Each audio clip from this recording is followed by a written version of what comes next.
Moses is reg om berg Sinaï af te gaan, want dit was 40 dae wat hy op die berg was. En onthou, voor hy op die berg gegaan het, het Abba Vader eintlik die kinders van Israel saam genooi soontoe.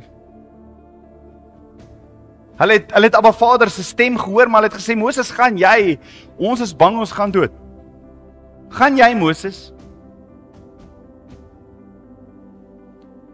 En nou wat Moses nie verwag of weet nie, is dat die kinders van Israel daar onder die berg besig is met oorspel. Besig met 'n skandaal, hulle is besig met verraad.